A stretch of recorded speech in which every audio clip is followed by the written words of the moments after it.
واسأل القرية التي كنا فيها والعير التي أقبلنا فيها وإنا لصادقون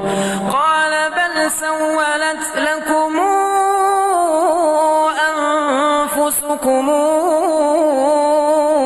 أمرا فصبر جميل عسى الله أن ياتيني بهم جميعا إنه هو العليم الحكيم وتولى عنهم وقال يا أسفا على يوسف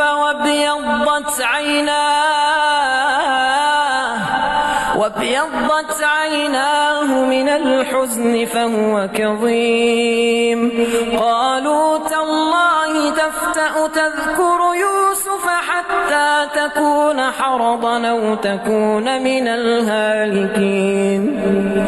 قال إنما أشكو بثي وحزني إلى الله وأعلم من الله ما لا تعلمون يا بني اذهبوا فتحسسوا من يوسف وأخيه ولا تيأسوا من روح الله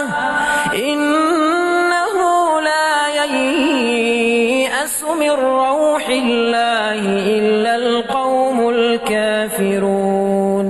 فلما دخلوا عليه قالوا يا أيها العزيز مسنا وأهلنا الضر وجئنا ببضاعة مزجاة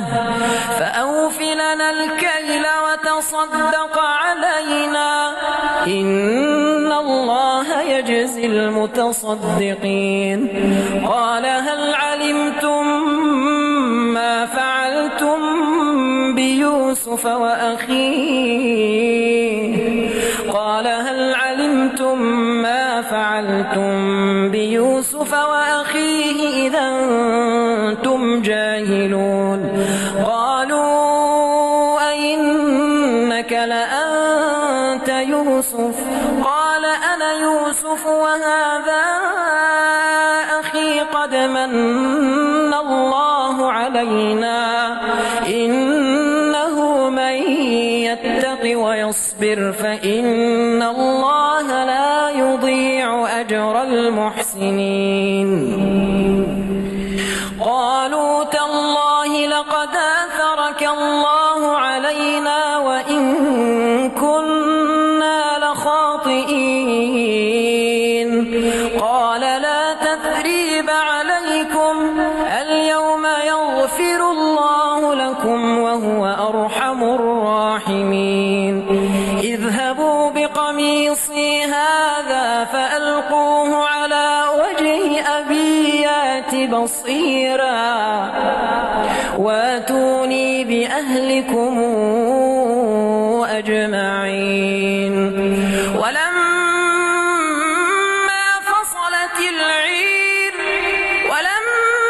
فصلت العير قال أبوهم إني لأجد ريح يوسف لولا أن تفندون قالوا تالله إنك لفي ضلالك القديم فلما أن جاء البشير ألقاه على وجهه فارتد بصيرا قال ألم قل لكم إني أعلم من الله ما لا تعلمون قالوا يا أبانا استغفر لنا ذنوبنا إنا كنا خاطئين قال سوف أستغفر لكم ربي إنه هو الغفور الرحيم فلما دخلوا على يوسف آوى إليه أبويه وقال ادخلوا مصر إن شاء الله آمنين ورفع أبويه على العرش وخروا له سجدا وقال يا أبتي هذا تاويل رؤياي من قبل قد جعلها ربي حقا وقد أحسن بي إذا أخرجني من السجن وجاء بكم من البدو من بعد أن نزغ الشيطان بيني وبين إخوتي إن ربي لطيف لما يشاء إنه هو العليم الحكيم.